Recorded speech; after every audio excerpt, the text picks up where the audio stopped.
We're speaking about Kundalini energy, and today I'm answering a question again. The question was this: please, can I explain the goddess energy?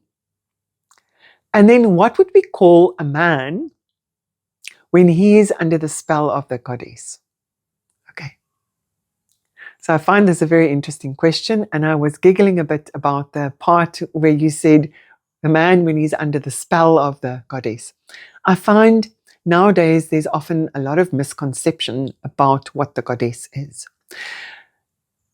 The goddess is not some archetype. It's not the image that you see of some blazing woman, some beautiful woman dressed in something amazing with crown on her head or jewels on her head, looking like a goddess-like figure. I want to pull away from that.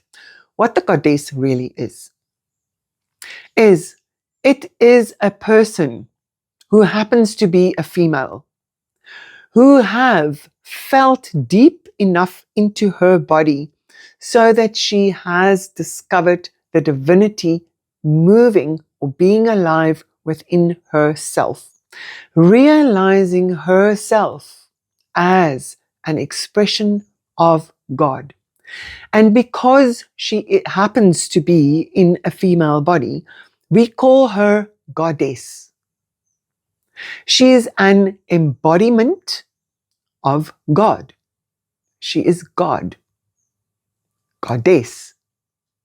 God is everything. It is a woman who knows that God is inside her. Goddess. So obviously then, the man who has a similar experience and has looked deep within himself and discovered the God presence alive within himself, realizing himself as God, who happens to be in a male body, would then be God. But not like God in the clouds somewhere, some bloke with a beard. No, everything is God. God in a male body, God in a female body. That's goddess and God. So then about the part where you said, when he's under the spell of the goddess.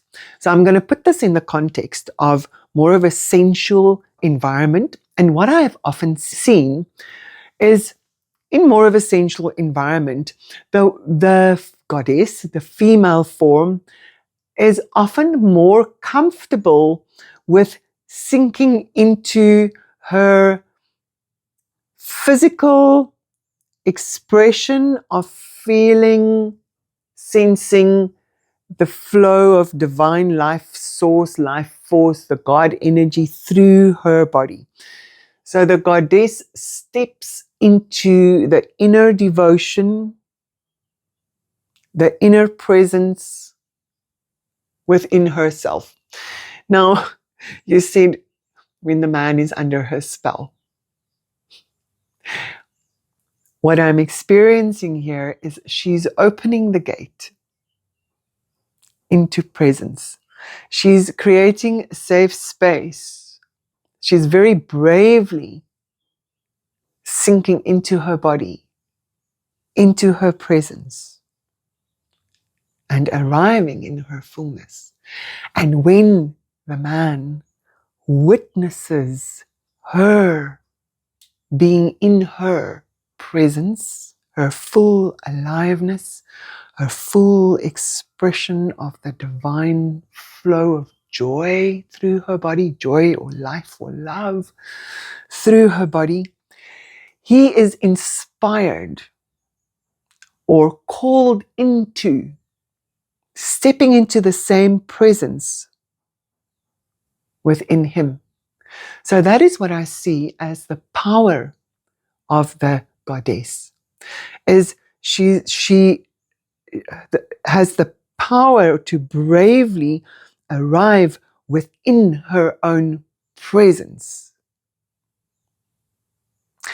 And that power of the divine presence flowing through her inspires, calls forth, sees, notices, acknowledges the same presence within the man.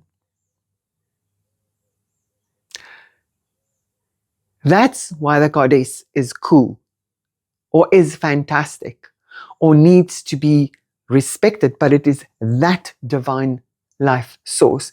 And in that moment, she's not looking on her male partner as something inferior to herself. No, she is calling him into presence, into divine realization within. She's opened the space for celebrating, acknowledging the divine in me, sees the divine in you in full honor, full power, where both are seeing each other in their power. One is not above the other. We meet one another. I hope that makes sense. I love you, brothers. Thank you so much for asking all these beautiful questions.